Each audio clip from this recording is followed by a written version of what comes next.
മീൻ കറി ഇങ്ങനെ ഉണ്ടാക്കിയിട്ടുണ്ടോ? നല്ല രുചിയാണ്. ഏത് മീനായാലും ഈ രീതിയിൽ കറി ഉണ്ടാക്കിയാൽ നന്നായിരിക്കും. എന്തായാലും മൺചട്ടിയിൽ മീൻ ഉണ്ടാക്കുന്നത് തന്നെയാണ് നല്ലത്. അതുകൊണ്ട് മൺചട്ടിയിൽ 1 സ്പൂൺ വെളിച്ചെണ്ണ ചൂടാക്കാം.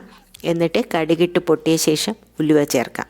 നല്ല മണം വരുമ്പോൾ 10 വെളുത്തുള്ളി സ്ലൈസ് ചെയ്തതും ഒരു ചെറിയ പീസ് ഇഞ്ചി ചെറുതായി മുറിച്ചതും ചേർക്കാം. എന്നിട്ട് വഴറ്റാം. ഈ സമയം അരപ്പിനായി 1 സ്പൂൺ വെളിച്ചെണ്ണ ചൂടാക്കി 1 കപ്പ് ചെറിയ ഉള്ളി ചേർക്കാം. ഇത്രയും കൂടുതൽ കൊച്ചുള്ളി ചേർക്കുന്നതാണ് ഈ മീൻ കറിയുടെ രുചി.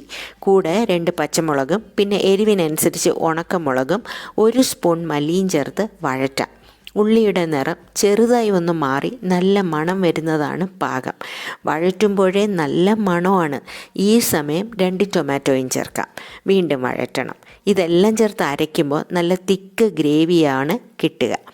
പാകത്തിന് വഴറ്റിയ ഈ കൂട്ട് തണുക്കാനായി മാറ്റിവെക്കാം. നന്നായി തണുത്തതിന് ശേഷം അരയ്ക്കണം. എന്നിട്ട് വഴറ്റിയ ഇഞ്ചി വെളുത്തുള്ളി കൂട്ടിലേക്ക് ചേർക്കാം. വീണ്ടും വഴറ്റി എണ്ണ തെളിഞ്ഞ് വരുമ്പോൾ പാകത്തിന് ഉപ്പ് കൂടെ ചേർക്കാം. 1 നെല്ലിക്ക വലിപ്പം പുളിയുടെ വെള്ളവും 1/4 സ്പൂൺ മഞ്ഞൾപ്പൊടിയും ഈ സമയം ചേർക്കണം. ഈ ഗ്രേവി ഇങ്ങനെ തിളച്ച് കുറുകി വരുമ്പോൾ മീൻ ചേർത്ത് കൊടുക്കാം. ഇത് അയല മീനാണ്. 1/2 kg ഉണ്ട്.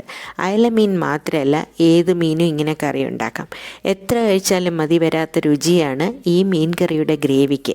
നിറയെ കറിവേപ്പിലയും ഈ സമയം ചേർത്ത് കൊടുക്കാം. ഇനി പാത്രം അടച്ച് ചെറുതീയിൽ കുക്ക് ചെയ്യാം. നല്ല കുറുകിയ ചാറോട് കൂടിയ ഈ മീൻ കറിക്ക് അസാധ്യ രുചിയാണ്. വെളിച്ചെണ്ണ, കൊച്ചുള്ളി, കറിവേപ്പില കൂടെ മീനും ചേരുമ്പോഴാണ് ഈ കറിക്ക് ഇത്രയും രുചി വരുന്നത്.